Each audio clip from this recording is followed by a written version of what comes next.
Good morning मेरे प्यारे बच्चों। आज हम पढ़ेंगे क्लास 6 की हिंदी वसंत भाग 1 का पाठ 9 कर, जिसे लिखा है अनुबंधोपाध्याय ने। शब्द अर्थ हम जान लेते हैं। शब्द अर्थ अच्छे से जान ले। इसका सबसे पहला शब्द है आमतौर, यानी साधारणतया, प्रतिदिन, रोजाना, कौपेनधारी, लंगोटी या धोती पहनने वाला, हैरत, आश्चर्य, गर्व, घमंड, आगंतुक, आने वाला, बेस्वाद, बिना स्वाद। दैनिक यानी प्रतिदिन होने वाला या दिन के, क्षमता, शक्ति, अक्सर, ज्यादातर, अनुकरण, देखा देखी करना, निपुण, दक्ष, अवस्था, उम्र। पखवाड़ा 15 दिन का समय।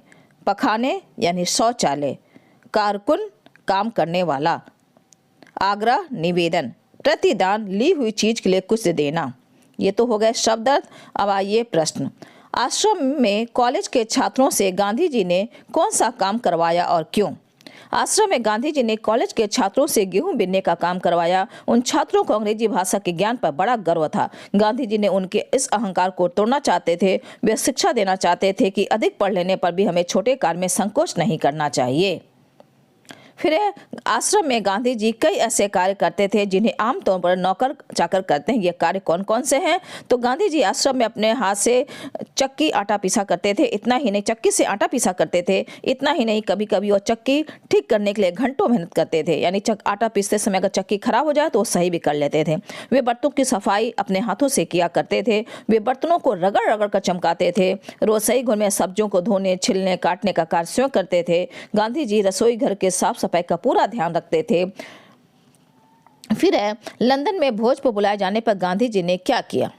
जब लंदन में गांधी जी को वहां के छात्रों ने भोज पर बुलाया, यानी खाने पर बुलाया, तो गांधी जी समय से पहले पहुंचकर तस्तरियों यानी थाली उली जो प्लेट होता उसको धोने, सब्जी साफ करने तथा अन्य छोटे छोटे काम करने में सहायता करने लगे।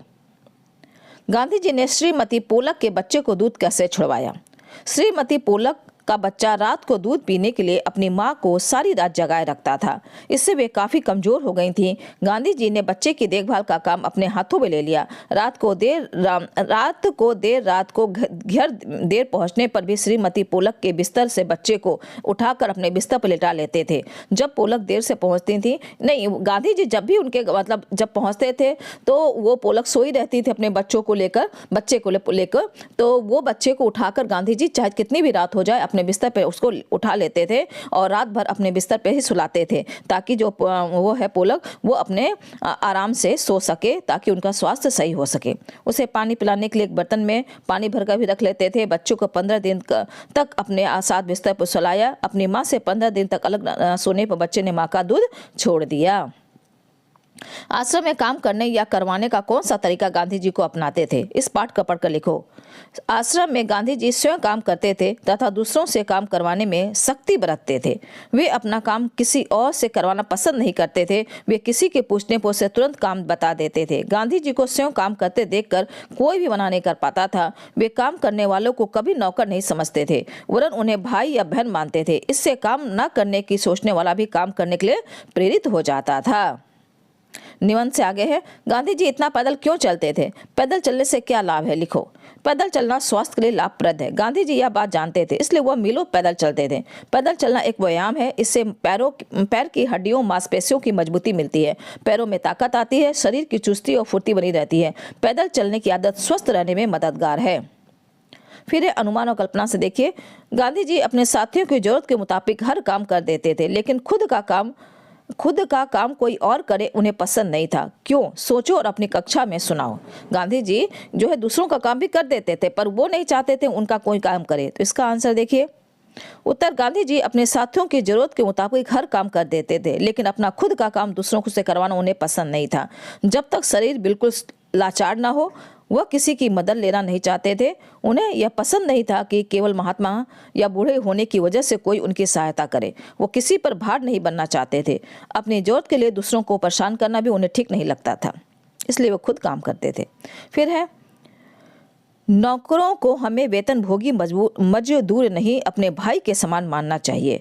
इसमें कुछ कठिनाई हो सकती है, फिर भी हमारी कोशिश सर्वथा निष्फल नहीं जाएगी। गांधी जी ऐसा क्यों कहते होंगे, तर्क के साथ समझाओ। इनका कहने का मतलब है नौकर को हम लोग क्या करते हैं, पैसा देते हैं तब काम करवाते हैं, लेकिन उनको ये नहीं सोचना चाहिए कि उनको हम पैसा देते हैं तो कुछ भी उनके साथ किसी भी तरह का व्यवहार करें। ऐसा क्यों सोचते थे। नौकरों को हमें वेतनभोगी मजदूर नहीं अपने भाई के समान मानना चाहिए। इससे हमें कुछ कठिनाई हो सकती है, फिर भी हमारी कोशिश सर्वथा निष्फल नहीं जाएगी। गांधी जी ऐसा इसलिए कहा क्योंकि हमारे समाज में नौकरों को परिवार के सदस्य मानने की लोगों की मानसिकता नहीं रही है। कोई भी नौकर को अपना परिवार का हिस्सा नहीं मानता है और अच्छा व्यवहार नहीं करता है। नौकर भी मनुष्य होते हैं, उन्हें भी हमारी तरह प्यार और सहानुभूति की आवश्यकता होती है। हमारा प्यार एवं सहानुभूति पाकर वे खुश होंगे तथा काम में अधिक मन लगाएंगे। इस तरह का व्यवहार उन्हें संतुष्टि प्रदान करेगा। फिर गांधी जी की कई लिखी बातें लगभग 100 से अधिक किताबों में दर्ज है।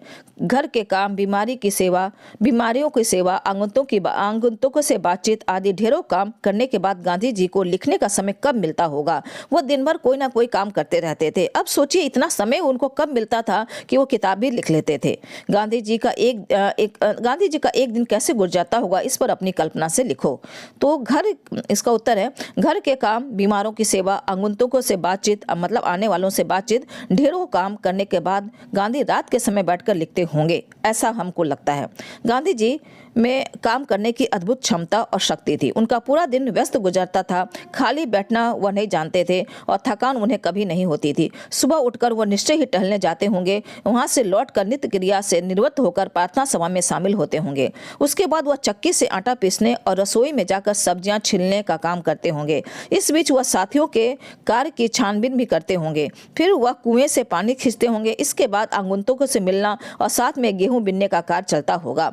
दोपहर का खाना वो कभी स्वयं ही सबको परोसते होंगे। शाम को राजनीतिक सम्मेलनों और सभाओं का कार्य देखते होंगे और रात में गांधी जी लिखने का कार्य करते होंगे। इस प्रकार उनकी व्यस्त दिनचर्या समाप्त होती होगी। पूरा आपका मिल गया आपको। फिर है पाठ में बताया गया है कि गांधी जी और उनके साथी आश्रम में रहते थे। घर और स्कूल के छात्रावास से गांधी जी का आश्रम किस तरह अलग था, कुछ वाक्यों में लिखो।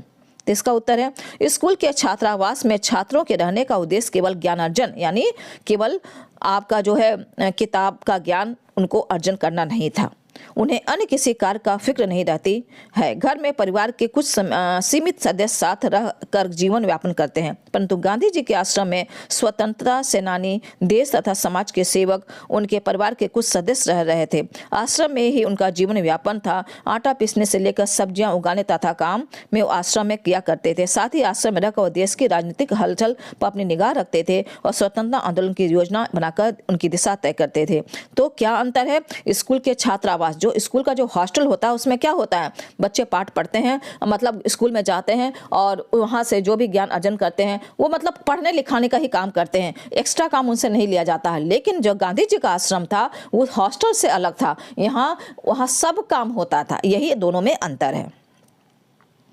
ऐसे कामों की सूची बताओ जिन्हें तुम हर रोज कर सकते हो। उत्तर, ऐसे कई काम हैं जो प्रतिदिन स्वयं किए जा सकते हैं, जैसे अपने बिस्तर ठीक करना, अपने कमरे में झाड़ू लगाना, चीज़ों को उनकी व्यवस्थित जगह रखना, और भी बहुत सारे काम है। पानी उन्हें भर कर रखना, जिसे आप लिख सकते हैं, ऐसा नहीं है कि 3 पे ही अटके रहें।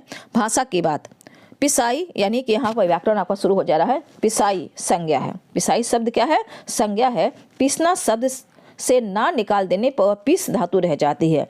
पिस धातु से आई प्रत्यय जोड़ने पर पिसाई शब्द बनता है। आपको पता है ना, आई लगाया जाता है प्रत्यय जोड़ने पर, जिसके पीछे मतलब शब्द के जब पीछे लगाया जाता है वो होता है, क्या होता है, प्रत्यय होता है। तो किसी किसी क्रिया में प्रत्यय जोड़कर उससे संज्ञा बनाने के बाद उसके रूप में बदलाव आ जाता है। जैसे ढोना से ढुलाई हो सकता है, आई लगा दीजिए। बोना से बुआई हो सकता है। मूल शब्द के अंत में कुछ जोड़कर बनाने से वो प्रत्यय बन जाता है। तो ऐसे शब्द मेरे ख्याल से उसको आपको जो नीचे संज्ञाएं दी गई हैं उन बताओ कि किन क्रियाओं से बनी है, मतलब आपको भी उसी तरह बनाना है। ठीक है, जैसे ये आपको यहाँ पे मूल यहाँ जो है प्रत्यय जोड़ कर बनाया गया शब्द, जैसे रोपाई, कटाई, सिंचाई, सिलाई, कताई, रंगाई। ठीक, तो इसका मूल शब्द मतलब रोपाई किससे बना होगा, तो तो रोपना से बना होगा। इसका मूल शब्द आपको लिखना है। कटाई काटना से होगा, सिंचाई सींचना से होगा, सिलाई सिलना से होगा, कताई काटना से होगा, रंगाई रंगना से होगा। यानी कि आपको जो प्रत्यय लगा के जो शब्द आपको मिला है उसमें से मूल शब्द लिखना है। ठीक है ना बच्चों।